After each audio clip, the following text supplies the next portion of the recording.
El arma del petróleo es un factor clave en el análisis del entorno geopolítico. Pero muchas veces, cuando ustedes escuchan la palabra el arma del petróleo o utilizar el petróleo de una manera geopolítica o para introducir pues aumentos o contracciones en el poder de algunos de los productores, ustedes normalmente lo que piensan es que los productores lo que intentan es subir el precio del petróleo para aumentar su poder.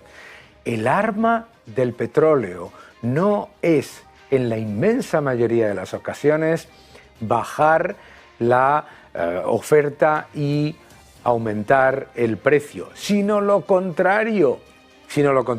El arma del petróleo, el arma que tienen los grandes productores de petróleo, en este caso particular, Arabia Saudí, es inundar el mercado de petróleo para quitarse de en medio a los competidores que le sean más molestos, particularmente los que se supone que son socios suyos dentro de la OPEP. El arma del petróleo para bajar el precio del petróleo. ¿Cómo se hace? Número uno, Arabia Saudí es el banco central del petróleo global. ¿Qué es lo que pasa? ¿Qué es lo que hace? Arabia Saudí es el que produce o reduce la producción cuando hay elementos en la oferta que, pues cuando hay un exceso de demanda, pues lo que hace es aumentar la producción, etc. Se presenta como el proveedor de liquidez, que es un banco central de último recurso. Arabia Saudí es el proveedor de petróleo de último recurso dentro de los de la OPEP. ¿Por qué? Porque Arabia Saudí es el país de los grandes productores de la OPEP que tiene más capacidad ociosa, capacidad excedentaria, que puede tranquilamente aumentar o reducir producción sin grandes problemas. Segundo factor clave, Arabia Saudí también es el productor que tiene el menor coste marginal. ¿Qué significa esto?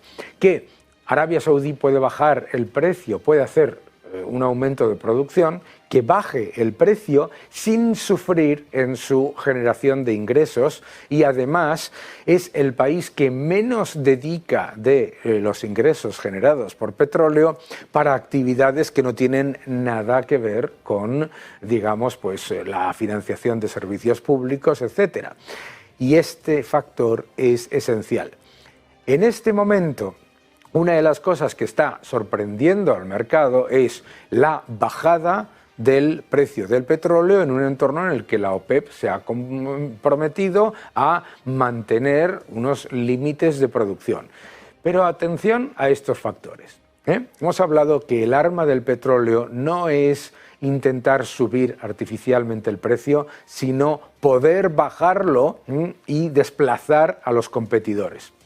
Si lo que realmente quiere el Banco Central de Petróleo del mundo, que es Arabia Saudí, es desplazar a los productores chiíes, desplazar a Irán, hacer una política en la que se mantenga su poder relativo en el mercado, sabiendo que además la generación de ingresos por petróleo no le va a afectar a sus cuentas públicas, Arabia Saudí tiene un incentivo para atacar aquellas renovables que son ineficientes y que no pueden funcionar con un precio de la energía más bajo.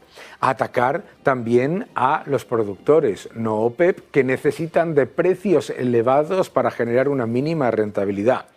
Arabia Saudí mira a Estados Unidos y ve que Estados Unidos produce ya 13,2 millones de barriles al día, cuando Arabia Saudí produce 10, y el caso de Rusia, que está en el OPEP Plus, produce otros 10.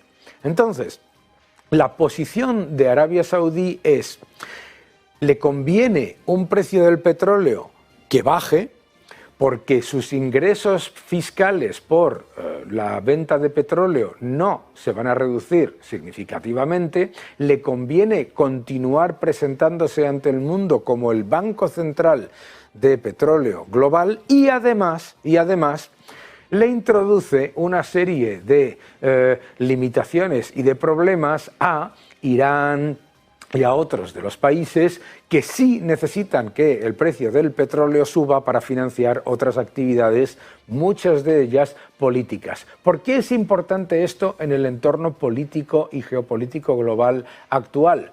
Porque si el precio del petróleo se mantuviese elevado y se entrase en un problema para las economías desarrolladas, que son grandes importadoras, la posición geopolítica de Arabia Saudí se perdería.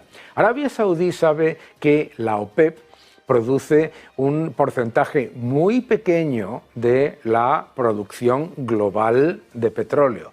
Arabia Saudí sabe también que a medida que ha crecido la demanda de los países internamente, las exportaciones de la OPEP también son menores. Arabia Saudí, sin embargo, sabe que se necesita un banco central del petróleo que lo que haga es lo que está haciendo ahora mismo Arabia Saudí: eliminar competencia de aquellos países que están utilizando ingresos del petróleo para cuestiones políticas de sus intenciones, incluso expansionistas, guerras, etcétera, bajar el precio del petróleo, mantenerse confortablemente como el número uno y el líder en cuanto a la producción y además beneficiar a los clientes, es decir, mantenerse como el único que lleva a cabo la misión de la OPEP, que es mantener un precio que sea adecuado para productores y consumidores. Ojo, ¿qué es lo que está haciendo, por lo tanto, Arabia Saudí en este entorno? Aprovecharse de los precios bajos, como ha hecho siempre. Desplaza competidores ineficientes y tecnologías en proceso de crecimiento que necesitan de precios altos. Desplaza a los productores que necesitan precios altos para pagar cuestiones políticas, de intervención, guerras, etcétera, etcétera, y se confirma, a pesar de producir menos que Estados Unidos, se confirma como el Banco Central Global del Petróleo. Estamos en una época, por lo tanto, fascinante. Los titulares nos dicen que la OPEP quiere subir el precio del petróleo y la realidad nos dice que Arabia Saudí está muy contenta con esta posición porque fortalece su liderazgo como el Banco Central del Petróleo.